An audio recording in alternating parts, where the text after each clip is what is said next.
আগে বুঝেছি, আপনাদের বড্ড তাড়া। আসুন আসুন। মা দাঁড়াও, বাবা আমার একটা অনুরোধ আছে। আবার ব্যাগরা? তো বল না মা, তোর মনের স্বাদের কথা খুলে বল। আমরা হলাম কি গরিব বাপ মা, আমরা আমাদের সাধ্য মতো চেষ্টা করব তোর মনের স্বাদ মেটাতে। আজই বিয়ে?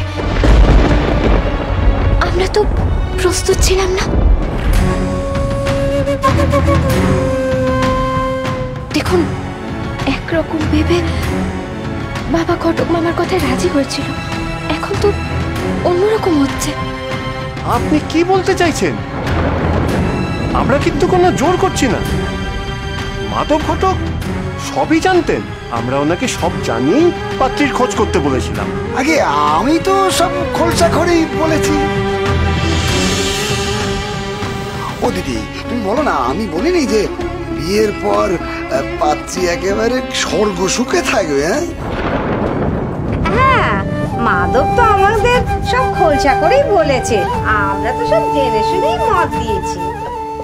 দেখুন, আপনারা কিন্তু আমার কথার কোনো অর্থ বের করে ভুল বুঝবেন না। দেখুন, আমরা যেমন সবটা জানি, ঘটক মামাও তো নিশ্চয়ই আপনাদেরকে সবটা পরিষ্কার করে বলেছে। বাবা কিন্তু একটা কারণে এই বিয়েতে মত দিয়েছে। বাবার যে এখন খুব টাকার প্রয়োজন। টাকা তো আমরা দিয়ে দিয়েছি। হ্যাঁ, বাবার টাকা পেয়েছে, কিন্তু বাবার তো টাকাটা দরকার ছিল দেনা শোধ করার জন্য।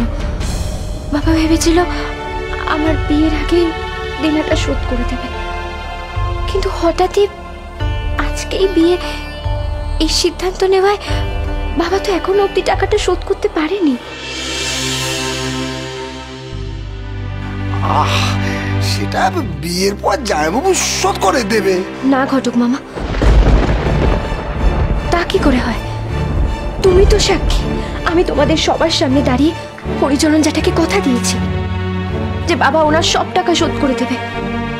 না বাবা, আমি চাই আমি এই বাড়িতে থাকতে থাকতে তুমি ঋণ মুক্ত হও। তুমি আমি থাকতে থাকতে হরিচরণ জ্যাঠার সব টাকা শোধ করে দাও। এত তাড়াহুড়োর কি আছে? আপনারা দয়া করে আমার কথাটা শুনুন, এটাই আমার একমাত্র অনুরোধ। আমি বাপের বাড়ির ভিটে মাটি ছেড়ে যাওয়ার আগে আমার বাবাকে অন্তত ঋণ মুক্ত দেখে যেতে চাই। দয়া করে আপনারা একটু অপেক্ষা করুন। বাবা, তুমি যাও, আগে গিয়ে টাকাটা শোধ করে এসো।